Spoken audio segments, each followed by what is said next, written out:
ரோபோலிக்ஸ் பகுதிக்கு உங்களை வரவேற்கிறோம் நேயர்களே. வணக்கம் ரோபோ. வணக்கம் விக்ரம். தமிழ்நாட்டு அரசியல்ல இப்போதைக்கு சூடான விஷயம் என்ன? தலைவர்கள் மட்டத்துல ரொம்ப பொறுமையா கூட்டணி பேச்சுவார்த்தைகள் நடந்தாலும் தொண்டர்கள் ரொம்ப சூடா இருக்கிறதா சொல்றாங்க நம்ம ஏஜென்ட்டுகள். அப்படியா? எந்த கட்சி தொண்டர்கள் சூடா இருக்காங்களா? சூரிய கட்சி, தாமரை கட்சி தொண்டர்கள் முரசு கட்சி தலைமை மேல ரொம்பவே அதிருப்தியில இருக்காங்களாம். முரசுக்காரர் ரொம்ப ஓவரா பந்தா பண்றதா அவங்க நினைக்கிறாங்களாம்.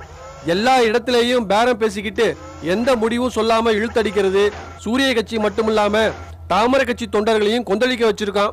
ஓஹோ, அதனாலதான் சூரிய கட்சி தலைவருடைய மனசாட்சி மாதிரியான ஒருத்தர் முரசு தலைவரை பத்தி முகநூல்ல பதிவு செஞ்சாரா?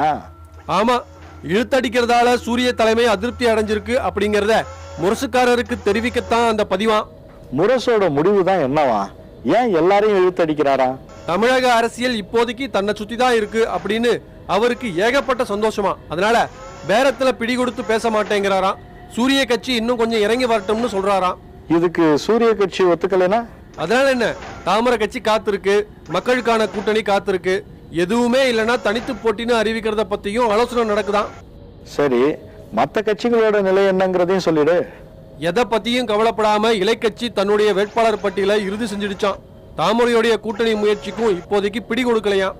மக்களுக்கான கூட்டணி என்ன கணக்கு போடுது? முரசுக்காரரை முன்னிறுத்த அவங்களுக்கும் விருப்பம் இல்லையா.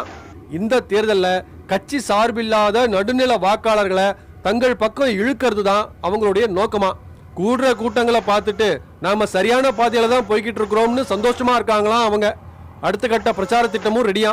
சரி, எப்படியோ தேர்தல் வரைக்கும் விறுவிறுப்பான தகவல்களுக்கு பஞ்சம் இருக்காது. இன்னைக்கு இது போதும், மற்றதை நாளைக்கு பார்க்கலாம்.